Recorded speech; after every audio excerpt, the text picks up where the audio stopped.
Good Morning Business, French Tech. La French Tech, on parle de drone, on est déjà parti dans les airs depuis 3 minutes pendant la pub. Avec vous, Jean-Marc Crépin, président d'Azur Drone, bonjour. Bonjour. Entreprise French Tech de Gironde, près de Bordeaux, qui ne cesse de se développer, de se renouveler. Vous pouvez faire à la fois de l'assistance à personne en danger. Le drone peut aller larguer quelque chose, par exemple une bouée en mer. Vous pouvez aussi surveiller les sites industriels. Et la particularité, ce sont des drones autonomes qui font leur vie. Expliquez-nous. Absolument. Donc Azur Drone aujourd'hui en fait est le leader européen de ce qu'on appelle le drone autonome ou drone automatique.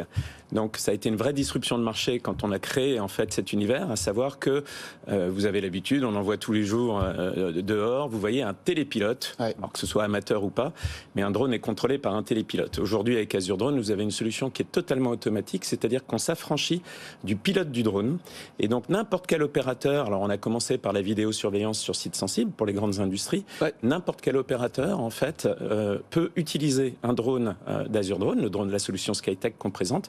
Et en fait, le drone décolle tout seul lorsqu'il y a une alerte, une intervention à réaliser, fait sa mission, donc personne ne le pilote. Lorsque la mission est terminée, il vient se reposer tout seul dans sa station d'accueil, il se recharge, il est prêt à repartir.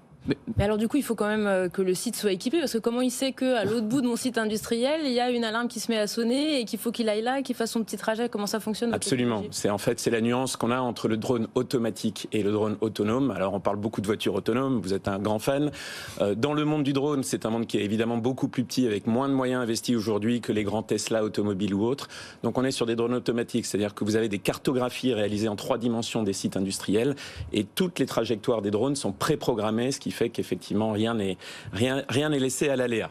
Alors j'imagine qu'Anthony, vous allez dire la prochaine étape c'est l'IA? Bah oui, probablement. Enfin, j'imagine que c'est déjà des outils que vous utilisez aujourd'hui. C'est-à-dire qu'il y a à la fois la partie conduite automatique ou autonome, mais il y a aussi la partie, par exemple, détection d'une fuite, d'un problème sur un site industriel. Et ça, j'imagine que c'est de l'intelligence artificielle, des algorithmes qui sont entraînés pour ça. Absolument. Et alors, c'est le fruit de l'innovation qu'on présente aujourd'hui, notre solution Skytech E2 ou E2. Cette solution, en fait, est une plateforme qui est en fait multi-applicative, qui permet d'emporter jusque 3 charges utiles, donc 3 capteurs différents sous le drone pour les industriels, avec de l'assistance d'intelligence artificielle. Et effectivement, ça nous permet d'offrir aux industriels une palette d'outils avec des traitements en IA derrière, qui permet, alors vous avez cité quelques exemples, mais si on donne des exemples, on peut traiter aujourd'hui, protéger les personnes avec la captation de gaz. Aujourd'hui, un des grands enjeux de l'industrie oil and gas, c'est les émissions de méthane. Alors évidemment un énorme projet, un énorme enjeu pour la planète.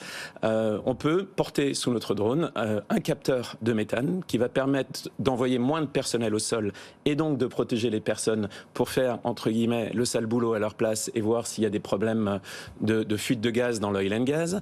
Vous avez parlé d'un sujet qui est un sujet qu'on adore aujourd'hui, qui est qu'on a fait une expérimentation avec la brigade des sapeurs-pompiers de Paris qui est connue pour son innovation, où là effectivement notre drone automatique a été détecté sur la Seine, des personnes, alors c'était des exemples qu'on a donnés, mais une personne qui tombe dans la Seine avec une caméra thermique, un traitement par de l'intelligence artificielle qui vous permet d'identifier la personne par la caméra thermique, par le contraste de chaleur, et d'amener le drone sur site pour qu'il largue une bouée le temps que les sapeurs-pompiers se mettent à l'eau et aillent récupérer la personne. Alors ça ouvre un champ d'application absolument colossal.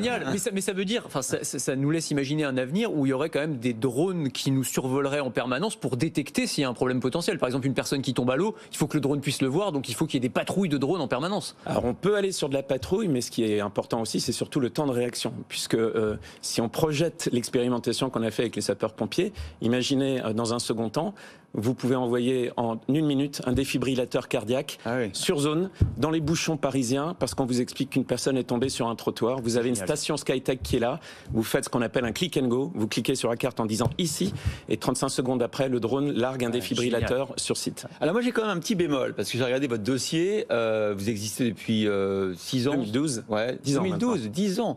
70 personnes aujourd'hui. C'est ça. Mais alors le chiffre d'affaires, 2,5 millions d'euros. Et pourtant, nous sommes les leaders européens. Bah ouais, bah donc on est dans le drone professionnel civil, donc c'est un monde qui est nouveau et où en fait on a énormément d'idées dans ce monde-là, mais les marchés existent très peu et c'est très novateur. Imaginez que quand on a lancé notre première version de notre Skytech, qui n'était donc que de la vidéosurveillance à l'époque, donc il y a 3 ans, c'était 5 ans de recherche et développement avant, et c'est une solution qui n'existait fait nulle part dans le monde.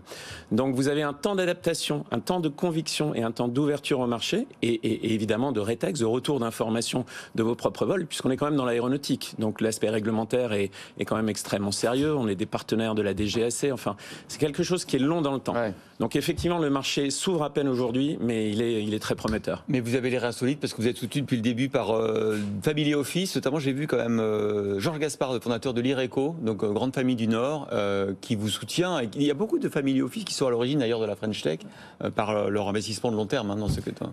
On a l'avantage d'être soutenu par quelqu'un qui a du temps long et qui nous permet de nous développer dans le temps, parce qu'effectivement, c'est beaucoup d'investissement, mais ça nous permet de voir loin et d'asseoir la stabilité et la réputation de la société. Vous êtes basé à Bordeaux, ça va faire plaisir à Jean-Marc Daniel. Il y a beaucoup d'entreprises. Qu'est-ce qui se passe à Bordeaux avec les drones? Parce qu'il y en a plein. Il y a Dronisos qu'on connaît bien, c'est qui fait des drones pour de spectacles absolument incroyables. Enfin, il y a plein d'entreprises. Il y a une expertise particulière dans la région? Bordeaux est un gros pôle aéronautique.